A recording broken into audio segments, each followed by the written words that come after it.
Hi everyone, Darren here. Thank you for checking out my latest video.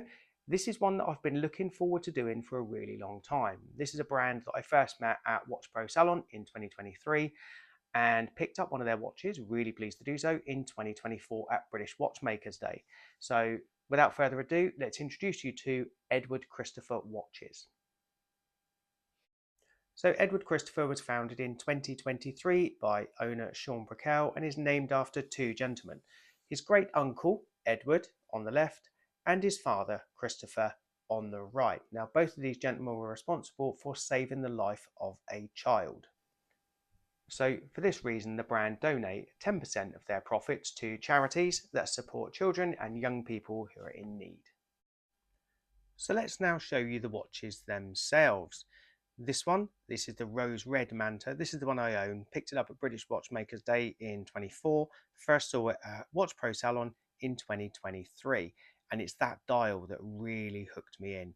That beautiful guilloche detailing, lighter in the center, going through darker at the edges. And it is so eye-catching. So much detail in that dial. Absolutely stunning.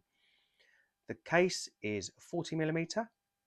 All stainless steel, brushed finish, and if you look at that bezel, you've got a bit of coin edge detailing, which doesn't help with the grip because it's not a rotating outer bezel, but just adds a real nice piece of detail and I think looks really, really good. So this is a dual crown setup on the right hand side. The bottom crown is the time, and it's a push-pull crown on both, not screw in. They get their water resistancy from the triple O-ring gaskets. That top crown, as you can now see, operates the internal bezel. It's bi-directional, 60 click, and has a really nice feel when you're using that. That's really, really cool. Color-coded crowns, so the bottom one obviously matches the dial. The top one actually matches the detail on the inner rim of the internal bezel, which I think is a really, really nice touch. Shorter lugs, which means this wears beautifully well. Really, really comfortable on any wrist size.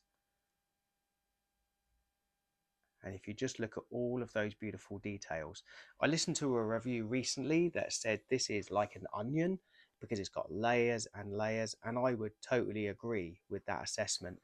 Every time you look at this watch, there's something new to look at. This is the case back on this one. This is the original model, so it's got the closed case back with the Manta logo on the case. Really, really nice. And that strap is a super comfortable rubber strap. Really, really nice. Nice and textured on the inside. It's got a really interesting shaped buckle. Oh, just drop that. Really interesting shaped buckle, which is cool. And even the keepers have been really well thought out. So when you fasten this, you will see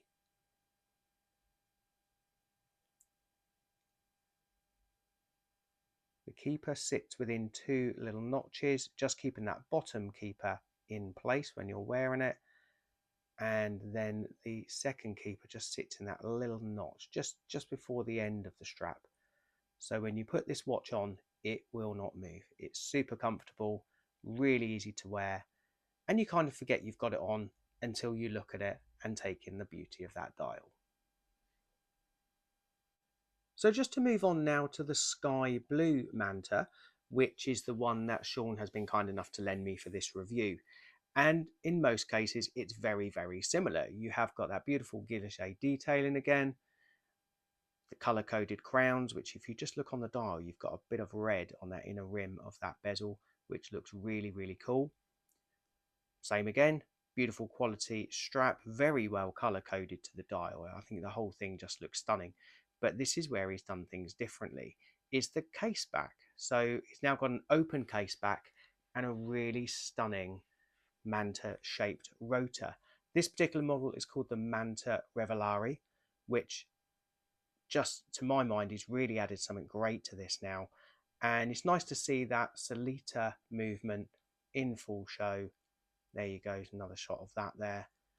And I think it really adds something. I know a lot of people love an open case back, and this is such a nice example of when an open case back is done well. So that sky blue colour really is stunning. It's more of a turquoise hue in my opinion, but very, very eye-catching nonetheless. Now, don't be fooled into thinking that this is a diver that's just a pretty face. Obviously, it is a fully fledged diver, 200 meters water resistant with those triple O-ring gasket crowns, very easy to use. And what I really like is that Sean hasn't gone down that well-trodden path of a standard dive watch that we've all seen 100 times before. And it's got very impressive lume as well. So if I can just show you with the lume torch, beautiful colour lume, really bold. You're not going to have any problems seeing that in the dark. To be fair, both colours are equally at home in the sunshine as well. This is the blue in the New Forest, and here's the red in London, where I even found a cake to match my watch in a cafe. Don't worry if you're not a fan of the sky blue or the red, there is also a black, a royal blue and a forest green to choose from as well. So far, Sean has opted not to offer the Manta on a stainless steel bracelet. However, if you do prefer a stainless steel bracelet, he has given you the option to add one by using this adapter. So basically, this gives you the chance to put any 20mm strap or bracelet onto the Manta seamlessly. And it looks great and gives you the option to personalise your watch however you wish. And the Manta hasn't just been popular with us watch geeks, it's also scooped an award for Sean and the brand, the Good Design Award in 2024. Now Sean is looking to repeat the success of the Manta with his forthcoming release, the Ripple. Check out these colours, see what you think. So you've got the choice of the violet, the cherry blossom pink, got tropical green, and then you've got beautiful Barbados red. Now the idea is it's like throwing an Edward Christopher logo into a body of water and watching those ripples just flow out. I can't decide which my favourite is. Spoiler alert, it's this one. So thank you for watching my review of the Edward Christopher Manta. That's why I'm on the rose red. And thank you to Sean for loaning me the sky blue Revelare, which is a fantastic watch. And I'm actually really sorry to see it go. But which one do you think is your favourite? Or are you more keen on one of the other colours? And will you be jumping all over the Ripple when that finally gets released? Really looking forward to that one coming out. So thanks again, guys, for watching. I hope you've enjoyed it. Don't forget to like and subscribe. And if you've got any feedback, that is always very much appreciated. But thank you very much. And until next time, take care and enjoy your day. Bye-bye.